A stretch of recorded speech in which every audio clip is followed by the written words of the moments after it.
जय श्री कृष्ण। श्री कृष्ण ने व्यक्ति के सामने दोनों स्थितियों का वर्णन किया, ज्ञान की स्थिति और भक्ति और प्रेम की स्थिति। और भक्ति को उन्होंने ज्ञान से भी श्रेष्ठ माना, क्योंकि ज्ञान जब व्यक्ति में आता है तो अहंकार पहले उसको दबोचता है। तो इसलिए उन्होंने क्या बोला कि ज्ञान से भी श्रेष्ठ है भक्ति। और यही बात वो अर्जुन के माध्यम से पूरे संसार को बताते हैं कि अगर तुम इस युद्ध को नहीं करोगे, अहंकार के कारण इस युद्ध को नहीं करोगे, और जो मैंने तुम्हें समझाया और जो हमारे शास्त्रों में वर्णन किया गया है, उसके आधार पर अगर तुमने अपने नियमों का, अपने कर्तव्य का पालन नहीं किया, तो समझ लो तुम्हारा विनाश निश्चित है। और उसी बात को वे पुनः इस श्लोक में क्या कहते हैं, यद अहंकारम आश्रितय ना यो तस्य इति मन्यसे मिथ्या एष व्यवसायस्ते प्रकृति स्वाम नियोक्ष्यसि। वो क्या कहते हैं कि यदि कि तुमने अहंकार के वश में होकर, यदि तुमने अहंकार के वश में होकर या अहंकार का आश्रय लेकर के, यदि तुमने अहंकार के वश में होकर या अहंकार से प्रेरित होकर यह निर्णय कर लिया या ये सोच लिया कि मैं ये युद्ध नहीं लड़ूंगा, तो तुम्हारा निर्णय निरर्थक हो जाएगा। क्योंकि युद्ध करना तुम्हारा कर्तव्य है, तुम्हारा स्वाभाविक क्षत्रिय धर्म तुम्हें युद्ध करना तुम्हारा स्वाभाविक क्षत्रिय धर्म है। और जो जिसका धर्म है उसको पालन करना आवश्यक है। अगर वो पालन नहीं करता तो वो क्या होता है, नष्ट होता है। जैसा कि श्री कृष्ण ने कल भी कहा कि वो क्या कहते हैं कि अगर अहंकार से प्रेरित होकर सोचते हो कि मैं युद्ध नहीं करूंगा, तुम्हारा निर्णय निरर्थक हो जाएगा। तुम्हारा स्वाभाविक क्षत्रिय धर्म तुम्हें युद्ध लड़ने के लिए विवश करेगा, क्योंकि जो जिसका धर्म है उसको उस धर्म का पालन करना अनिवार्य है। तो श्री कृष्ण बहुत चेतावनी भरे वचनों में बोलते हैं कि हमें कभी नहीं ये सोचना चाहिए कि हम अपनी इच्छा अनुसार कुछ भी करने के लिए पूर्ण रूप से स्वतंत्र हैं। ये बात बहुत ध्यान देने वाली है जो श्री कृष्ण ने अर्जुन को समझाया और अर्जुन के माध्यम से पूरी धरती पर लोगों को समझाया। उन्होंने लोगों के सामने यह तथ्य रखा कि कोई भी मनुष्य कभी यह बात नहीं सोचे कि वह अपनी इच्छा अनुसार कुछ भी करने में पूरी तरह से स्वतंत्र है। आत्मा एक स्वतंत्र भूमिका का निर्वाह नहीं कर सकती, क्योंकि आत्मा उस परमात्मा के अधीन है। आत्मा उस परमात्मा का एक हिस्सा है, अतः आत्मा एक स्वतंत्र अस्तित्व की भूमिका नहीं निभा सकती। यह कई प्रकार से भगवान की सृष्टि पर आश्रित है। ये जो हमारी आत्मा है, जो सबके अंदर निवास करती है, वो सृष्टि पर आधारित है। माया के बंधन में या मायाबद्ध अवस्था में ये जो आत्मा है, ये प्रकृति के तीनों गुणों के प्रभाव में रहती है। माया स्वतंत्र नहीं है, आत्मा स्वतंत्र नहीं है, वह उस परमात्मा का हिस्सा है और सृष्टि पर आश्रित है।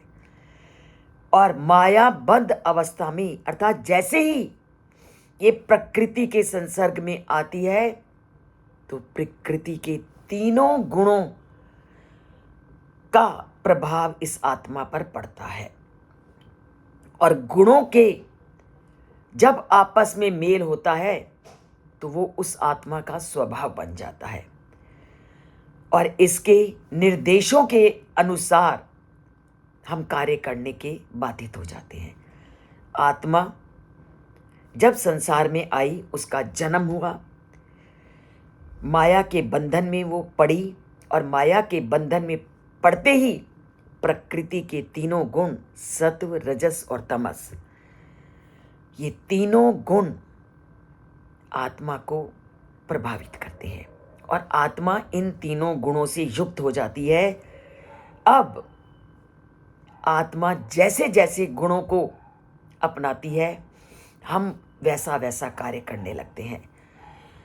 अगर उसमें सत्वगुण की अधिकता है तो हम सत्वगुण वाले कार्य करने लगते हैं। अगर उसमें रजोगुण की अधिकता है तो रजोगुण वाले, और तमोगुण की तो तमोगुण में। तो आत्मा पूर्ण रूप से स्वतंत्र नहीं है। वैसा मैं वैसा करूंगा, मेरी ऐसी इच्छा होगी, ये व्यक्ति निर्णय नहीं ले सकता।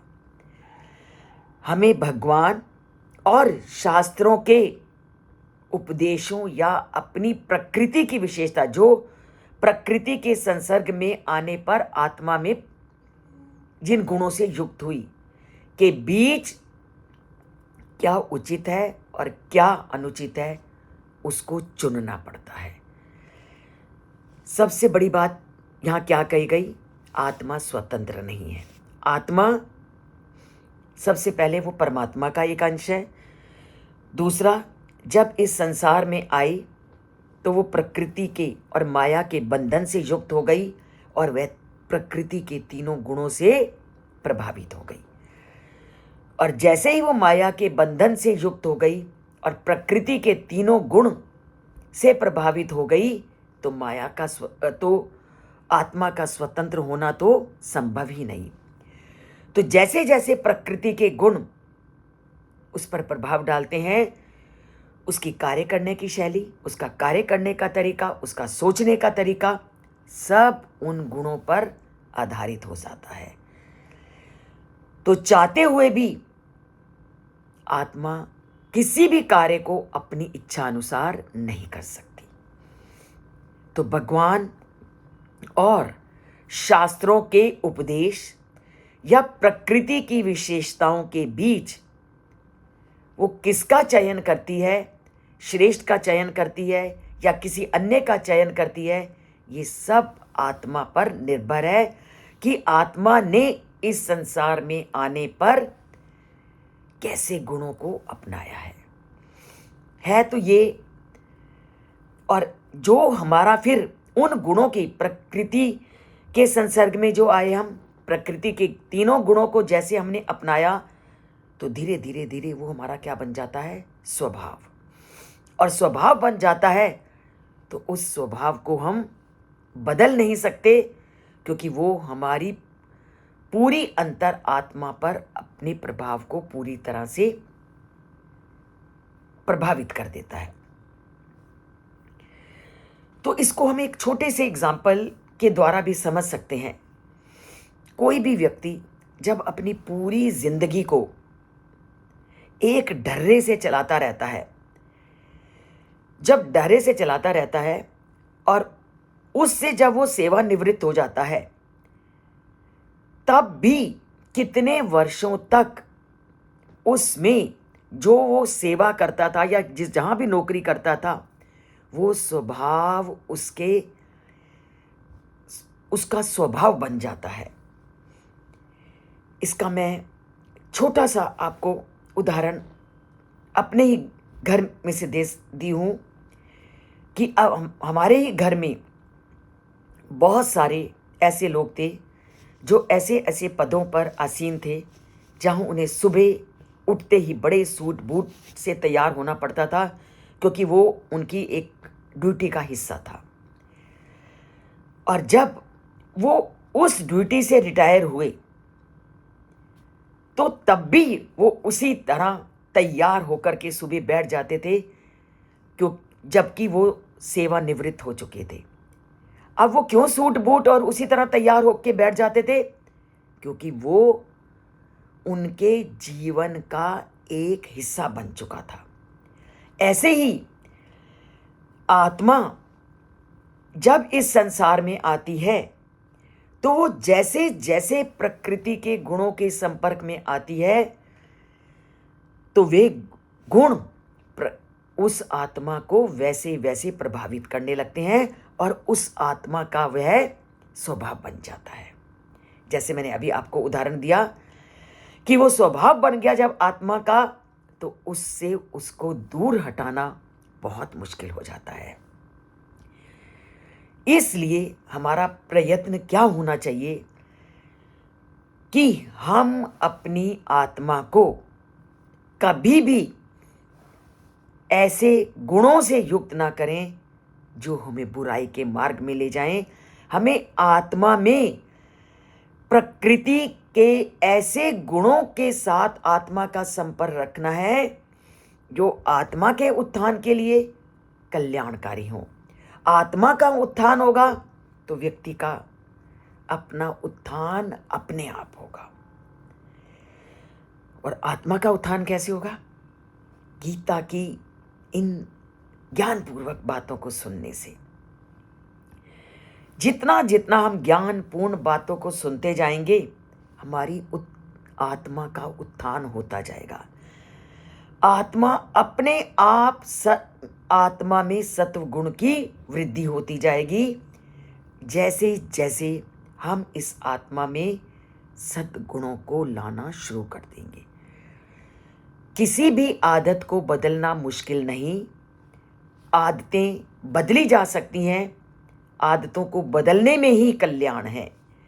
जब हम समय बदलता है, कितनी तरह का परिवर्तन हम अपने जीवन में लाते हैं।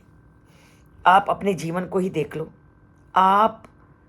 आपने अपना जीवन कैसे बिताया बचपन में? हमने अपने बच्चों को किस तरह अपने जीवन से कुछ हट करके पाला, और हमारे बच्चे जो अब अपने बच्चों को जीवन शैली दे रहे हैं, वो जो हमने उनको दिया उनसे पूरी तरह से अलग दे रहे हैं। तो ये वही प्रवृत्ति है। जब हम परिवर्तन को जीवन में मानते हैं तो हम इस आत्मा के परिवर्तन को क्यों नहीं स्वीकार करते? आत्मा आए हैं, हम रजोगुण में लिप्त हो चुके हैं, पहले इतने जीवन में तमोगुण में लिप्त हो चुके हैं, तो बदल भी तो सकते हैं। हमने अपने जीवन में बहुत रजोगुण वाले काम किए, तमोगुण वाले भी काम किए, पर जब जागो तभी सवेरा। जब हमें ज्ञान हो चुका कि ये गुण हमारा उत्थान नहीं करेंगे, तो हम सत्वगुण लाते हैं ना। जब जीवन शैली को परिवर्तन करते हैं परिस्थिति अनुसार, तो परिस्थिति अनुसार उस परमात्मा में भी हम अपनी रट लगा सकते हैं। तो लगाते हैं उस परमात्मा में अपनी रट, लगाते हैं उस परमात्मा में ध्यान। अगर चैनल से जुड़ सकते हैं तो जुड़िए। अगर अभी तक सब्सक्राइब नहीं किया, सब्सक्राइब करके इन ज्ञानपूर्ण तथ्यों को सुनिए और उसके अनुसार जीवन धारा को थोड़ा थोड़ा बदलने का प्रयत्न करिए। परिवर्तन में ही जीवन का सुख है। जैसा कि आप बच्चों को उपदेश देते हो और उनके साथ बदलते हो, वही मैं कहती हूँ, बदलिए और जीवन को आनंदमय, शांतिमय, सुखमय बनाइए। शांतिमय, सुखमय, आनंदमय अगर कोई बनाता है तो गीता का अलौकिक ज्ञान। तो जुड़िए गीता के अलौकिक ज्ञान से। जय श्री कृष्ण बोलते जाइए, राम बोलो, श्याम बोलो, हैं सभी उस परमात्मा के विविध रूप। तो उनका ध्यान करते चलिए और जीवन नैया को अच्छे रास्ते पर लगाते चलिए। जय श्री कृष्ण।